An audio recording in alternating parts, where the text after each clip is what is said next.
becoming defeated because the English have so you are expected to aim, you know, at a body target that might be 80, 100 yards away. That's the range that you're expected to go.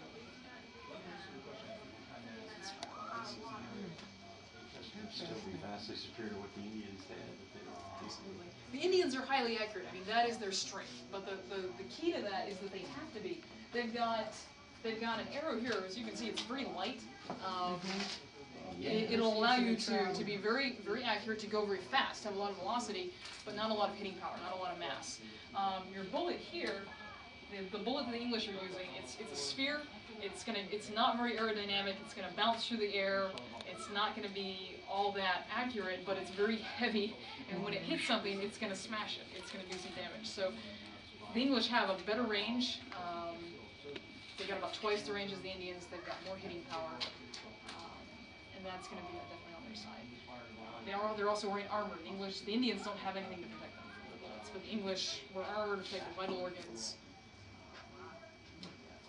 Again, the arrow is accurate because it has to be. The arrow is, you know, if the arrow hits me in the arm, it's not going to stop me. If the arrow hits me in the neck or in the lungs, it could stop me. You know, it's going to do a lot of damage. But the Indians make up for it. They can fire very fast, so they can put a cluster of arrows on a guy. They can hit his exposed parts, and they can push you down. So the English will die that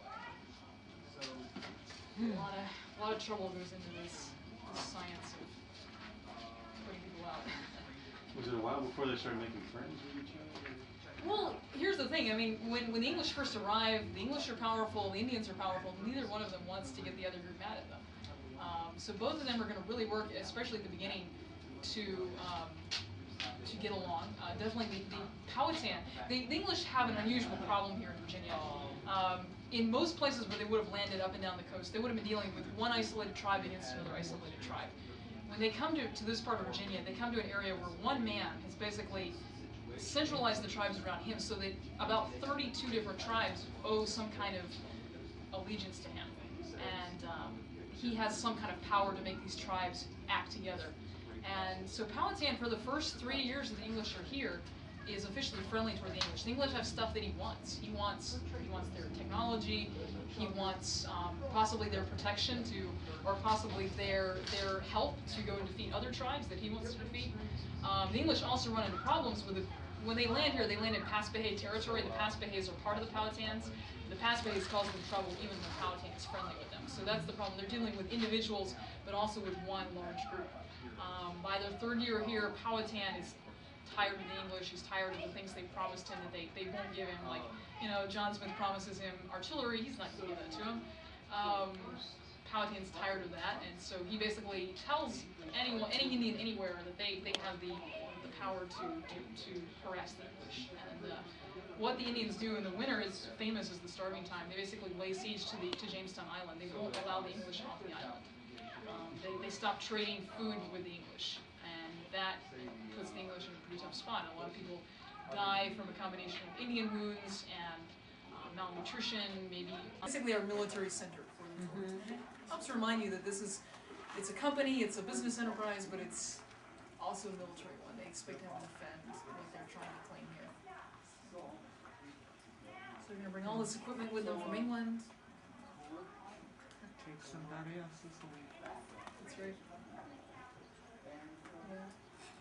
They definitely try to put some finesse on it. I don't think that any of them would admit that it's quite that blatant. I mean, when they come over, their orders say, look, don't try to antagonize the Indians. Try to find somewhere to put your company where you're not living. For a lot of people, they have the mindset that this is basically, the same thing that we do today when we put up, Exxon puts up an oil derrick somewhere. They're going to go and harvest some of the materials the Indians aren't using anyway, and then they're going to ship those back to England, and eventually it has a timeline.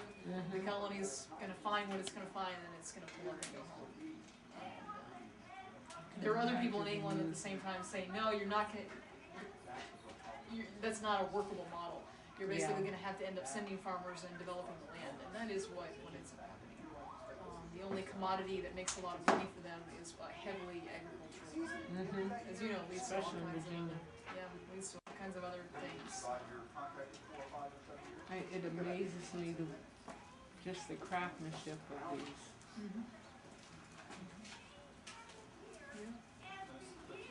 Yeah, we definitely, our pieces are made by modern craftsmen, Yeah. but yeah, they're going off of originals. When you go into the gallery, you can look at old weapons and maybe mentally compare them to the ones we have out here. This is a military weapon. As military weapons go, it's very simple, it's very reliable, it's easy to learn. So it's a really good weapon for these men out here in Jamestown. They're going to bring laborers who have absolutely no military experience, and they're going to expect them to learn how to be soldiers here. So this is the weapon for them. Hold the burning fuse in your left hand, you fit the fuse into your serpentine here, you pull the trigger and it lowers that fuse into the panel. And that's how the weapon goes off. He's accurate at all? Well, when you're on the battlefield, what are you trying to hit? That's the thing. You know, if I'm trying to hit another...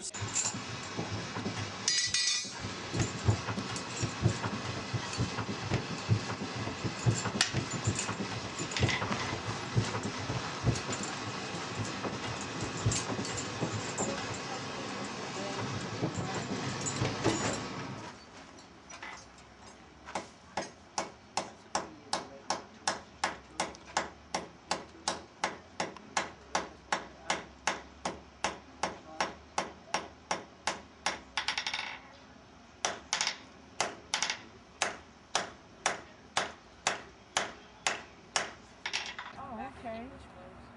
Being restricted, something you're used to again. Yeah. Especially when you're trying to grow, there's not a whole lot of bending in here. But this will be our tobacco field this season. I'm not actually planting the crop today, I'm just getting the field ready by making these little And you mounds. do it the old way? Yeah, we don't use any fertilizers, pesticides, we just use our gardening tools that they had. We'll be out here watering by hand, picking off the worms by hand, everything they did. And planting in mounds is something that the English will learn when they get here. They learn it from the Powhatan. You do that because around here there's not a lot of soil, there's a lot of clay. So mound what soil you do have and the crop will have the nutrients it needs, the roots can take a hold better, and they can absorb the water better too.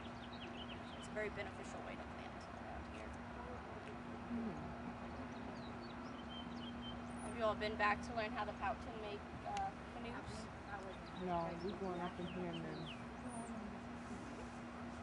Called flint knapping, which basically means stone sculpting. Oh, okay. What I'm doing is taking this little chisel here. You guys recognize that thing? It's an antler. An antler, little point of a deer antler, and using it to apply pressure into the stone and drive off little flakes, just a little bit at a time, to kind of serrate the edge of my arrow point here and shape it. So just like sculpture, right?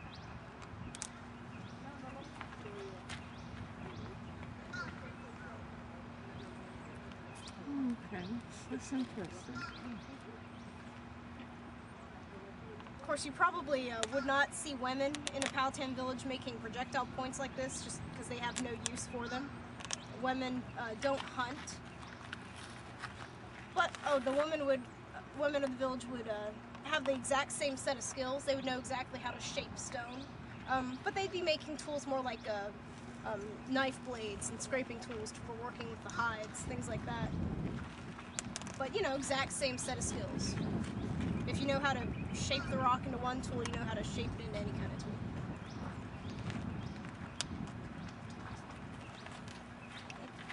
Thank you.